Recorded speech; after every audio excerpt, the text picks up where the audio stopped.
Hi, welcome to the F1 Time Portal, a Formula One history podcast started by two Formula One Herbies. I'm your host, Rosa. And I'm your Kashmir host, Luigi. And today we're taking you back to the 1974 season, part 4. So let's go. So Herbies, we're reversing our position now. You're the one that has the more interesting ones than me, but yes. Yeah, the Herbie cars. So the Herbie movies. I loved those movies as a kid. Yeah, so I thought it was very apt given it was a racing car. I don't think it was a Formula One car. It was kind of like a Le Mans race, those movies. No, it was a Beetle. It was a Beetle, but the race, was it like Le Mans? I can't remember. They were just random races for kids. They were just random, yeah. Anyway. Sometimes it was a race against a baddie with a gun. And sometimes it was a car race. Do you know what I mean? That's right. Exactly. Yes. And I'm not being political at all with my word. Kashmir is a song by Led Zeppelin.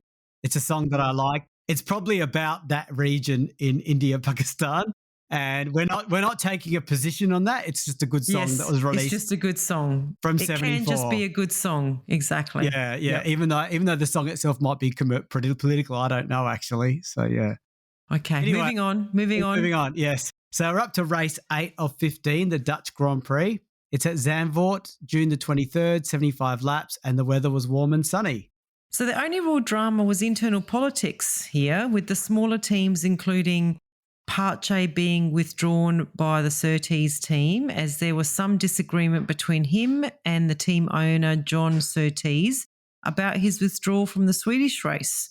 So when I looked up the Swedish race records, it states Pache withdrew on lap 15. That's an unusual reason. Didn't really give a reason. So I wonder if it was a handling matter. Anyway. It sounds like John Surtees was not happy. That's for sure. And sounds like Pache was not happy either to drive that car. Also of interest is that in Mike Lang's book, he makes reference to Scheckter being the Tyrrell team leader. So that adds some perspective to the previous race result where Scheckter was in front, even though Depailler got pole position. So exactly. Yes. There you go. So on Saturday, Ferrari continued to dominate. They seem to be dominating on the Saturday, but then the Sunday, nothing happens. So they were in a class of their own. And to put it in context, Lauda set a time of 1 minute 18.31 seconds, with most of the remaining teams struggling to break under the 1 minute 20 mark. Yeah, that's a big gap over the rest, isn't it? I'm surprised that the other teams didn't try to call out a timing error. Yeah, it's funny that they questioned Regazzoni but not Lauda. Regazzoni. I know. So the grid was Lauda first, Regazzoni second, and other key players were Fittipaldi third and Hailwood in the McLaren fourth. Yeah, that's pretty good for Fittipaldi to be up there again. And Hailwood has done well in that same car to be not far behind the team leader. Yes. So the last race winner, Scheckter, as has been happening the whole season, won one race and is now in 5th. And Hunt, who finished 3rd, did he last race? He's down in 6th.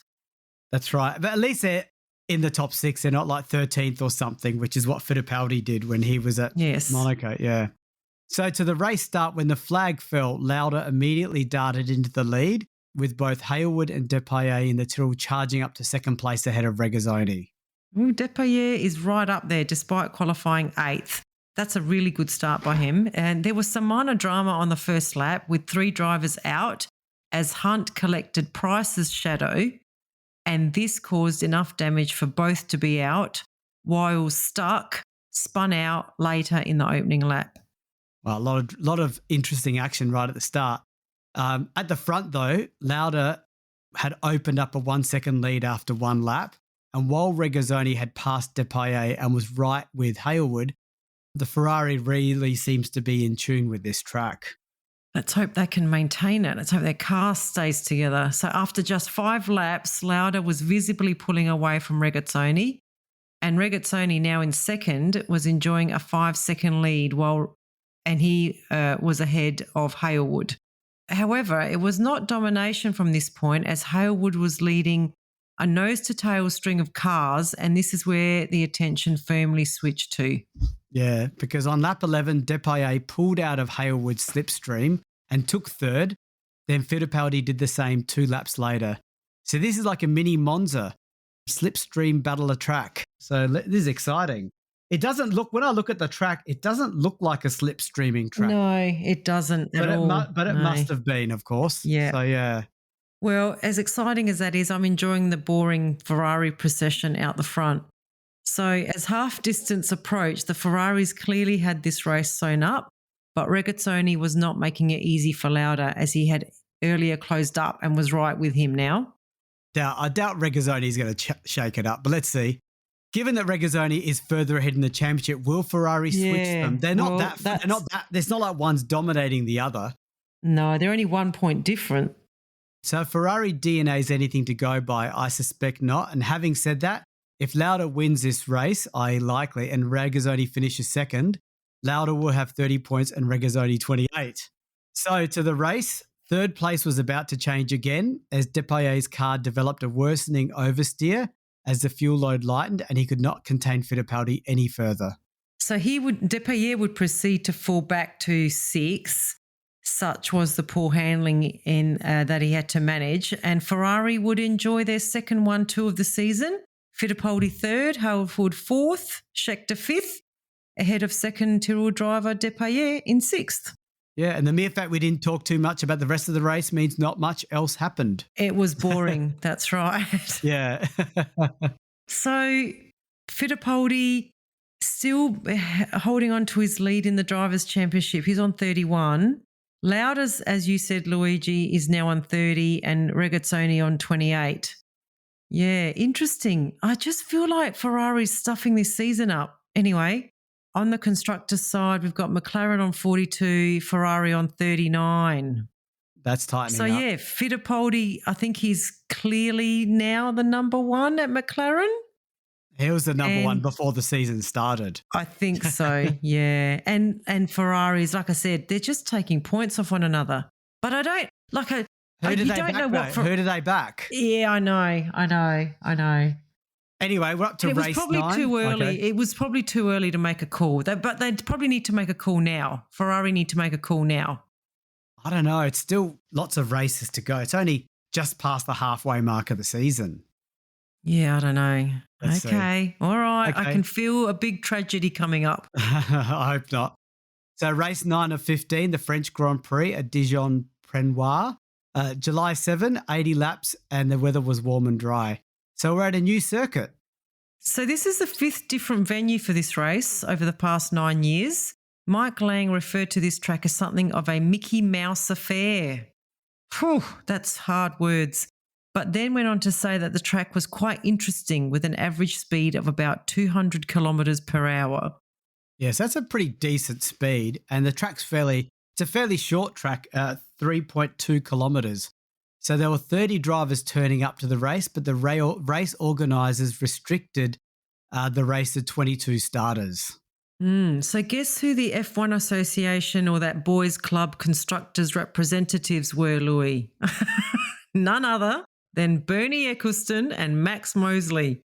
And they were the prime people who complained about the overcrowding and got the numbers reduced. They got the competition reduced. Yes. So there was a number of returning or occasional drivers for this race. So we have the debut of Jean-Pierre Jabouille making an attempt to qualify in the Williams. So we'll be hearing more of him in future. I think it's pronounced Jabouille. Jabouille. Very good, Louis. Yeah, I did do French. I did do French in high school. I can do the French names, but not the Italian names. Okay, I'll do the Italian names. That's weird, as we both have Italian heritage. Yeah, but anyway. I know, yeah. So after the Ferrari walkover in Holland, everyone expected more of the same at this track.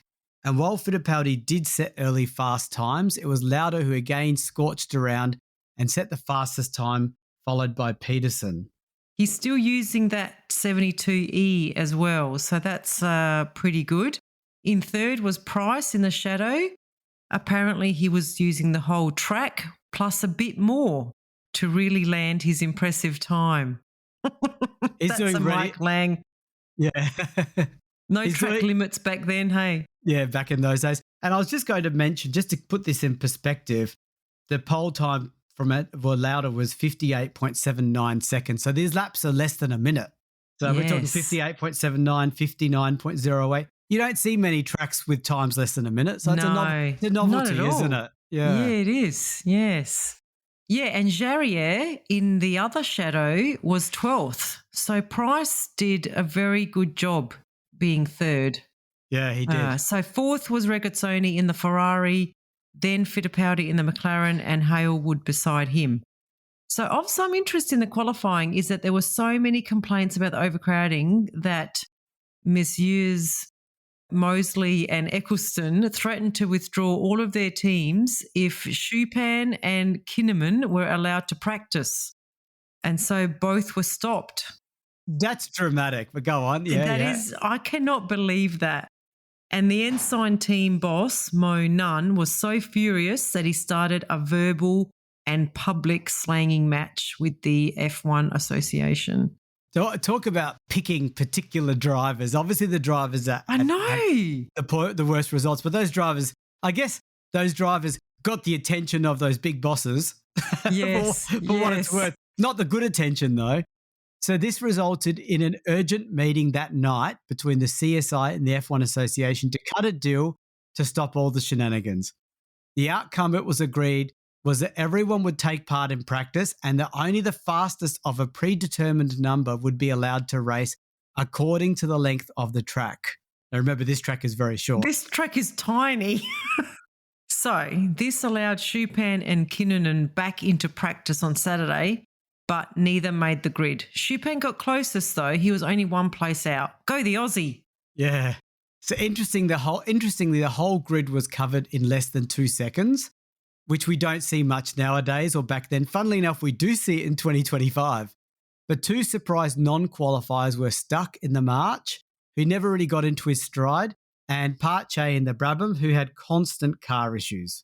All right, so to the race start, there was a very long delay with the flag being dropped to start the race. And as a result, there was growing uneasiness about rising engine temperatures, so much so that when the flag did fall, Price, in his third place shadow, remember, was caught watching his temperature gauge and he muffed his start. Well, what did you say? Did you say muffed? M-U-F-F-E-D?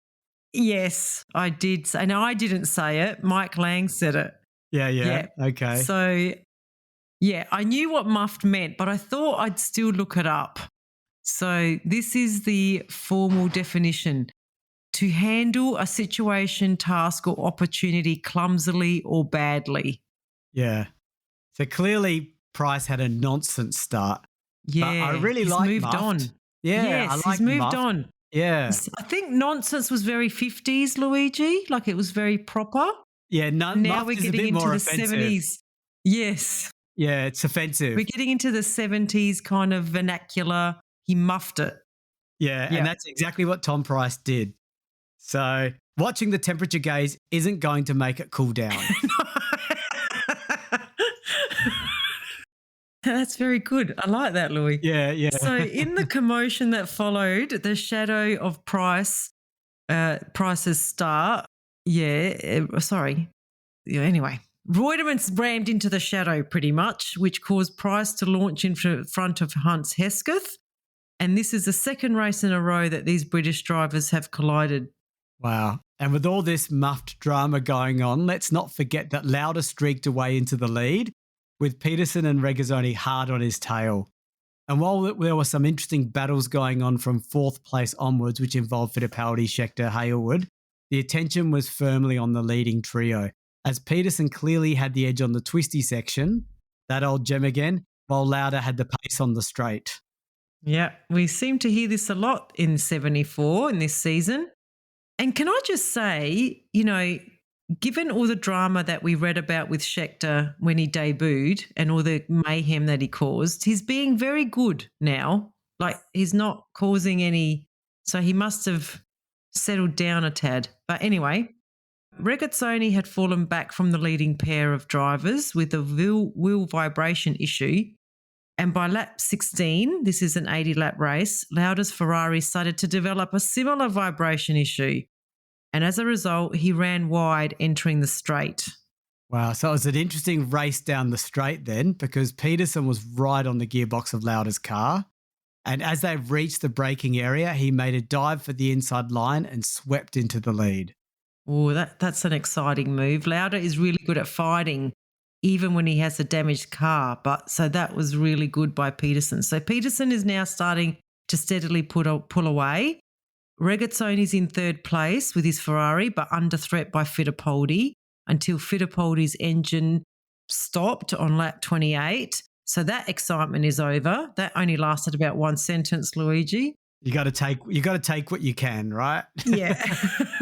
So the half distance, the race was as good as over. Peterson held a comfortable lead over Lauda. The real interest again centered around Regazzoni, as he was now being attacked by Scheckter in the Tyrrell. And this battle went right down to the wire, and Regazzoni held on to third by a mere 0.2 seconds.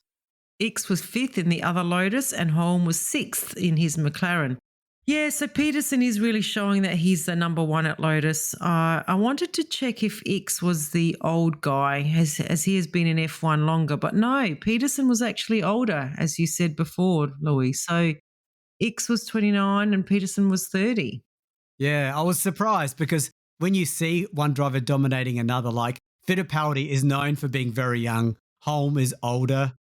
Yes. And so the young guy beating the older guy. But this is not applicable. Yeah. No. And 1 year difference is almost nothing anyway. So Lauda's win meant that he was now a fourth championship leader during this season. Or not Lauda's win, Lauda's second place gave him the lead in the championship, with previous leader Fittipaldi slipping back to third. So it's very close. We'll talk about that in a second. And Scheckter not too far away. So this is fast turning out to be one of the most competitive seasons ever. Yep. So, yeah, as you say, we've got a new championship leader. Lauda's on 36, Regazzoni on 32. So Regazzoni's followed him up there.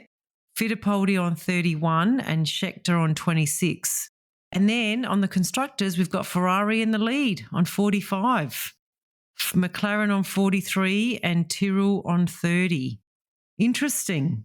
It's becoming a very interesting season. And look at Peterson's Lotus not breaking down for once. Yeah. Yes. Okay, so we're up to the 10th race of the season, the British Grand Prix. It's at Brands Hatch, July 20, 75 laps, and the weather is warm and sunny. So this time the largest entry turned up for the season. So we had all this discussion leading up to this, so you can just feel a pressure cooker starting, right? So 34 drivers turned up for the 25. 34 is a lot. With 25 34 is a lot. Yeah, 25 grid positions available. So this included 3 debut drivers, Mike Wilde's John Nicholson, but the one we're going to talk about and call out more is Lella Lombardi in the Brabham BT42. So she's only the second female to make it into a Formula One car and into a qualifying position. Yeah.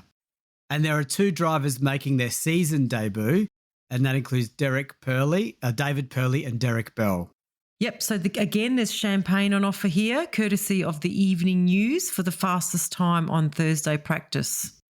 And it was none other than our muff starter, Price, who took the accolades in his shadow. So great that it was a shadow team, the small team that got it. So he can't be a muffed starter anymore, Louis. Yeah, he gets it taken away, does he? Yeah, he does. Yeah. So he did this even though the shadow was struggling over the bumps of the track. So it was a really great effort by him and the new team of Shadow. So good on them. So as practice progressed, it was a very informed Lauda who eventually sealed pole position. However, not to be outdone, Peterson equaled that time. Yeah. And Peterson did this still using the old 72E, but this time with drilled brakes. So I guess that's for cooling, I'm guessing. And it was noted that this time was made all the more impressive by the fact that his car was nowhere near as smooth as the Ferrari. So it was a big effort to take that old Lotus around in pole equaling time. I have heard many people really held Peterson up to a very high standard and that he had a habit of being in the right team at the wrong time. I can see why he was so respected. He's destroying Ickx this season. Yeah, and he was getting I remember all the pole positions he got in 73, and look what's stopping him this year. It's like a totally informed Ferrari stopping him, you know? Yes. So on the grid, third was Scheckter in the Tyrrell, followed by Reutemann in the Brabham. Reutemann was right up there this early in the season and even won a race. So it's great to see him back up there. How about Fittipaldi and Regazzoni, the other championship contenders? Yeah, you know the topsy-turvy season this is. Regazzoni was 7th and Fittipaldi was 8th. And I just want to call out a special comment about Holm. He qualified 19th. So, as you say, topsy-turvy, he won the first race of the season. I wonder what's going on with him. He's in a McLaren as well. But yeah, he's being dominated by Fittipaldi. Maybe, like, I don't know when he retires, and I have been caught out, but maybe this is like his swan song year. Yeah, maybe. He gets his one win, ticks the box. Yeah. So on race day, there was some drama with Hunt, who qualified 6th behind Price in the Shadow, who was 5th. For not only did he have engine issues which forced him to switch cars, he also managed to run over and injure a Tyrrell mechanic in the pit lane. Oh, no. That's unfortunate. On top of this, Regazzoni's engine was found to have an issue during the warm-up, and the team replaced it just in time for the start of the race. At least they identified it and resolved it, like it didn't happen during the race. So we'll see what happens. So to the race start, when the flag fell, after some other minor delays, which we won't go into too much, Lauda shot into the lead as he had done both in Holland and France. Yeah, but this time Peterson developed significant wheel spin and he had to give way to both Scheckter and Regazzoni, and they got around him. Would you call that a nonsense start for Peterson? Wheel spin's pretty basic, isn't it? That's nonsense. That's nonsense. It is. It's nonsense. It's muffed. It's muffed, yeah. As the cars headed around the clearways, the last corner before the start-finish line, Lauda was already an astonishing 2 seconds in the lead, followed by Scheckter, Regazzoni, Peterson, Reutemann, Fittipaldi, and the rest. You know what? I don't like it when Lauda and Ferrari have those awesome leads at the very start. It makes me very nervous. I just can't help it. Like they have been leading races or up there a lot of times, and then there's retirements for them. So I'm just nervous. But anyway, there were a number of early retirements, including Hunt, which, you know, he's having a pretty bad British GP given he's British. But up front, Lauda was pulling away with his Ferrari looking very smooth over the bumps. Scheckter was struggling to keep up with the Ferrari, but he was at least pulling away slightly from Regazzoni. He was having a tough time keeping Peterson at bay in 4th place. This is an exciting British Grand Prix, Louis. Sometimes they're boring. Yeah, and this might become, let's see, because that smooth Ferrari, I mean, it might be the win that's boring. Let's see. So not a great deal happened. So we had jumped to half distance, with one of the biggest excitement points being a battle for 11th place, which is not good to hear. Which I'm actually not going to discuss, but instead, what happened at the halfway point is the incident that in most people's minds transformed the race. Okay, about time. So Stark in the March crashed heavily, and besides putting himself out of the race, he littered the track with stones and debris from his own car. So then within 3 laps, Peterson, who was still right on Regazzoni's tail, suddenly shot into the pits. Puncture. Of course it would be Peterson. No. That's the rule, right? Yes. Yeah. Yes. Then Pescarolo in the BRM, same issue. Oh, no. Pits puncture. Then on lap 41, Regazzoni was in the pits for the same reason. I told you. This is super dangerous. This is a very fast track. Like, this is not good. So when you think about it, the teams couldn't warn their drivers where the danger spot was. It was up to the drivers to be aware of it and observant and try to avoid it. So now Fittipaldi suddenly found himself in 3rd place. With 15 laps remaining, the order was Lauda, Scheckter, Fittipaldi, X, Price, Regazzoni after another super quick Ferrari pit stop, and then the rest. It's good that the leading pair were impacted by the incident. I really just mean Lauda in the Ferrari, really. That's all I'm really happy about at this point. Pretty much. And Lauda's got a habit of being very attentive to the track with these sort of things. Yes. Lauda was comfortable with a 9-second lead, but then his lead started to shrink. Oh, He is let not me the guess. perfect driver. He had a puncture. So Scheckter closed in, and by lap 70, and remember this is a 75 lap race, Scheckter cruised past into the lead. Oh, no. So there were questions as to why Lauda didn't pit. The Ferrari pit made it clear that they were ready and able to give him a pit stop, but Lauda decided he was better off soldiering on versus the lost pit time. So I think he had a slow puncture, Louis. It didn't have like a total tyre failure, but his gamble failed because it wasn't long before the tyre started disintegrating. And on the second to last lap, Fittipaldi took second place, 15 seconds behind Scheckter. So now Lauda was driving on the wheel rim and forced to go into the pits. When Lauda tried to leave the pits, guess what? He found the pit exit blocked by hanger-oners and officials. No, that's ridiculous. What were they doing there, especially the officials? The race isn't over. So instead, because he was blocked, instead of finishing fifth as he should have, Lauda was classified as ninth. Oh my gosh, surely this is a protest moment. Who was that guy? Remember that guy, Ugolini? Ugolini, this is your moment. Come back, protest. This was his moment. So the Ferrari team were incensed by this, and post-race discussions with organisers failed to change the decision. The protest continued. They didn't give up, and it was only until after appeal in September, and remember this race was on July 20, that Lauda was finally reinstated in fifth place. Wow. Well, I'm glad that common sense and sanity prevailed. I mean, a driver being held up by like hangers on in the pit lane, that is ridiculous. Yeah, that is pretty bad.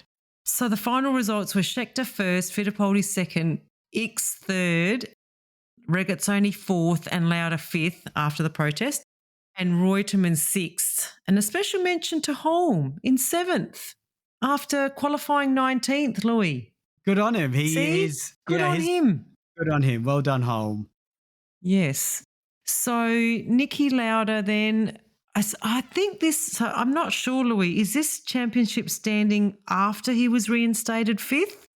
Let me just see what points he had before this race. He's on 38 there. Yes, it is after he got reinstated. Okay, so he's now on 38, Fittipaldi on 37, Scheckter and Regazzoni on 35. That's 3 points between four drivers with five races to go. Yeah, okay. And even Peterson on 19, he can still win it. He could still win it. Yeah. He's not that far behind. Yeah. No. So on the constructors, McLaren's taken the lead again on 49, only 1 point ahead of Ferrari on 48. And then we have Tyrrell on 39 and Lotus on 26. The crazy season continues. Yes. All right. Well, we're going to pause and stop our crazy season and come back for the next part. I don't know if it's going to be the end or not, but we'll see. We'll see how we go. It will not be, just so you know. Okay. Okay. Bye, everyone. We'll see you next time. Bye. Bye.